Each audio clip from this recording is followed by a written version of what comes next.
With all the legitimate concerns about AIDS and avian flu, and we'll hear about that from the brilliant Dr. Brilliant later today, I want to talk about the other pandemic, which is cardiovascular disease, diabetes, hypertension, all of which are completely preventable for at least 95% of people just by changing diet and lifestyle.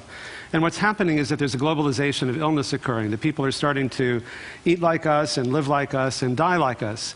And in one generation, for example, Asia has gone from having one of the lowest rates of heart disease and obesity and diabetes to one of the highest. And in Africa, cardiovascular disease equals the HIV and AIDS deaths in most countries.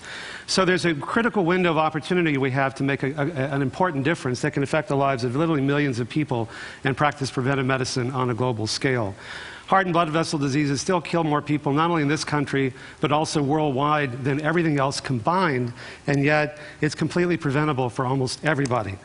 It's not only preventable, it's actually reversible. And for the last almost 29 years, we've been able to show that by simply changing diet and lifestyle, using these very high-tech, expensive, state-of-the-art measures to prove how powerful these very simple and low-tech and low-cost interventions can be, like quantitative arteriography before and after a year and cardiac PET scans.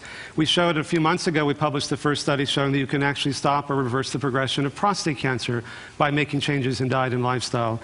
And 70% regression in the tumor growth or inhibition of the tumor growth compared to only 9% in the control group. And in the MRI and the MR spectroscopy here, the prostate tumor activity is shown in red. You can see it diminishing after a year. Now, there is an epidemic of obesity, 2/3 of adults and 15% of kids.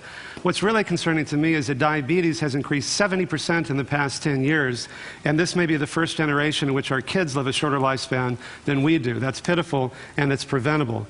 Now, these are not election returns. These are the people, the number of people who are obese by state beginning at 85, 86, 87. These are from the CDC website, 88, 89, 90, 91. You get a new category, 92, 93, 94, 95, 96, 97, 98, 99, 2000, 2001. It gets worse. We're kind of devolving.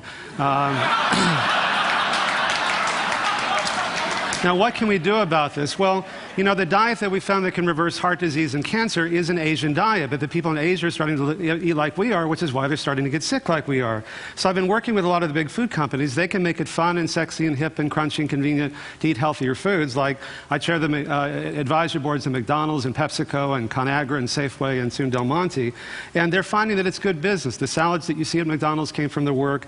They're going to have an Asian salad. At Pepsi, 2/3 of the revenue growth came from their better foods. And so if we can do that, then we can free up resources for buying drugs that you really do need for treating AIDS and HIV and malaria and for preventing avian flu. Thank you.